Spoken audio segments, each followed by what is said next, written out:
Hello students, so today's topic is law of demand. तो जो law of demand है उसका कॉन्सेप्ट क्या है, डिमांड किस तरीके से रिस्पॉन्ड करती है, डिमांड कब इंक्रीज होती है, डिमांड कब डिक्रीज होती है, डिमांड कब एक्सटेंड होती है, कब कॉन्ट्रैक्शन होता है। हमारा आज का जो कॉन्सेप्ट है वो यही है। So start with law of demand का कॉन्सेप्ट क्या है, मीन्स डिमांड का जो लॉ है वो कहाँ से स्टार्ट हुआ और किस तरीके से हम उसको समझेंगे, आज वही है। तो देखिए, the law of demand states that other things remaining constant. Law of demand हमें ये बता रहा है बेसिकली कि other things remaining constant there is a inverse relationship between price and quantity demanded and vice versa. Logically अगर मैं आपको बताऊं तो लॉ ऑफ डिमांड क्या होता है, प्राइस जब इंक्रीज होते हैं तो क्वांटिटी डिमांडेड डिक्रीज होती है, और प्राइस जब डिक्रीज होते हैं तो क्वांटिटी डिमांडेड जो है वो इंक्रीज होती है। In short, price increase, quantity demanded decrease, prices again decrease, quantity demanded increase.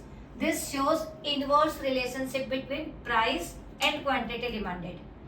Conclude करें तो जो लॉ ऑफ डिमांड है बेसिकली वो सिर्फ और सिर्फ प्राइसेस पे डिपेंड करता है। अब जो हम बात कर रहे हैं कि other things remaining constant, these are the determinant of demand. Demand पे इन अदर डिटर्मिनेंट का भी कुछ इफेक्ट पड़ता है। And what are the determinant of demand, वो मैं आपको अभी समझा रही हूँ। D x equals to f, then P x, P r, Y, T E, these are the other determinant, other things remaining constant, so these are the other determinant. Px price of on commodity means किसी भी product की price जब increase होगी तो उसकी demand automatically decrease होगी। अगर मैं हमारी नॉर्मल इंसान की बात करूं तो सभी इसी तरीके से रिएक्ट करते हैं। अगर कोई प्राइसेस किसी प्रोडक्ट के डाउन जा रहे हैं हम उस प्रोडक्ट को ज्यादा खरीदते हैं, अगर उस प्रोडक्ट के प्राइसेस अप जा रहे हैं हम उस प्रोडक्ट को कम खरीदते हैं। तो the first determinant of demand is price of on commodity. Second, it means PR, price of related goods, price of related goods. And what do you mean by related goods? Related goods are two types. First one is substitute goods and second one is complementary goods. Substitute goods use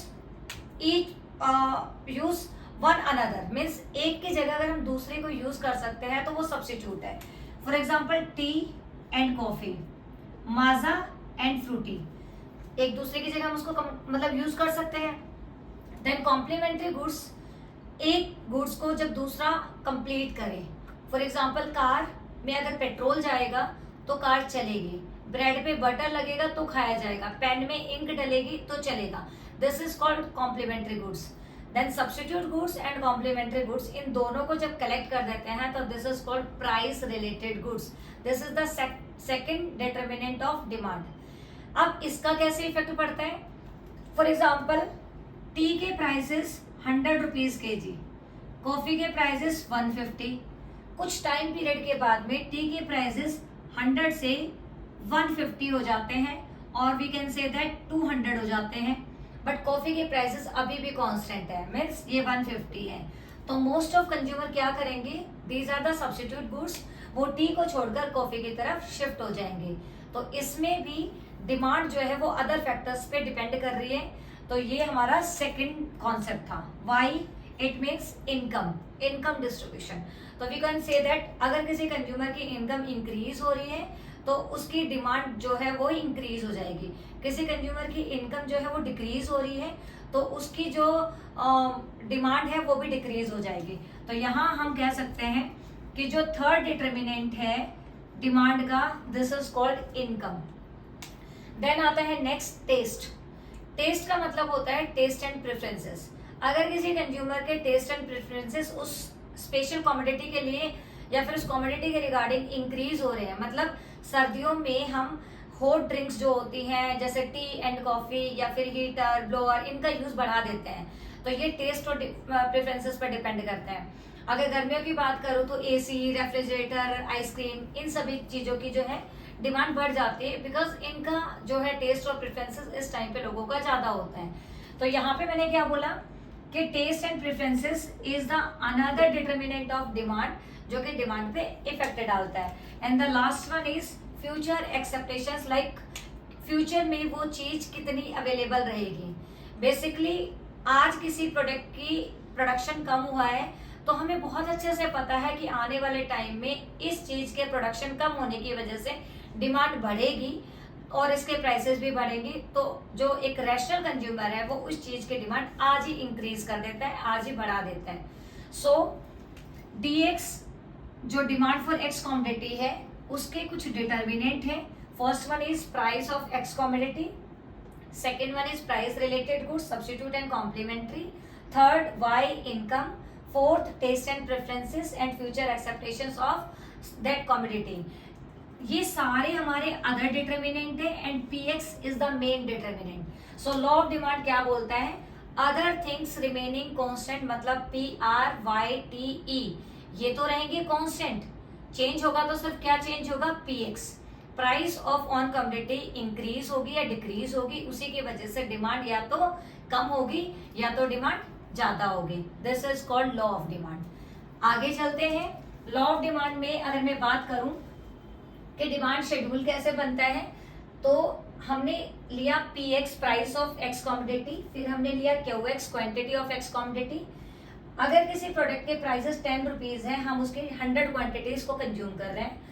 अगर उसी product के prices 9 हो जाते हैं तो हम उसकी 150 units को कंज्यूम कर रहे हैं। देन 8 हो गया तो 180। तो जैसे जैसे प्राइसेस डिक्रीज हो रहे हैं वैसे वैसे हमारी कमोडिटी का जो कंजप्शन है वो इंक्रीज हो रहे हैं। ये हमारा क्या था, डिमांड शेड्यूल। इसी डिमांड शेड्यूल को अगर मैं कर्व जो एक ग्राफिकल रिप्रेजेंटेशन दे दूं, तो यहाँ हमने लिया क्वांटिटी डिमांडेड और यहाँ हमने लिया price, and this shows downward sloping. It is also called inverse relationship between P and price and quantity demanded. Simple सा कॉन्सेप्ट था, लॉ ऑफ डिमांड क्या होता है, उसका शेड्यूल कैसे बनेगा और उसका ग्राफ कैसे बनेगा। Then the last concept is assumptions of law of demand. Law of demand की जो मेन अजम्पशंस है वो किन किन पर बेस्ड होगा, वो क्या है। हमें पता है कि लॉ ऑफ डिमांड डिपेंड करता है प्राइस पे, बट अदर डिटर्मिनेंट भी है जिनसे डिमांड इफेक्ट होती है। तो जब भी अजम्पशंस की बात आएगी, मेक श्योर कि आपको ध्यान रखना है प्राइस सिर्फ चेंजेबल होगा, ओनली प्राइस चेंज होगा। Test and preferences of the consumer remains constant, there is no change in income of the buyer, buyer की इनकम चेंज नहीं होगी। प्राइसेस जो है रिलेटेड गुड्स के वो भी चेंज नहीं होंगी और कमोडिटी की फ्यूचर जो अवेलेबिलिटी है वो भी चेंज नहीं होगी। We can say that only price is changeable, other determinant are constant here.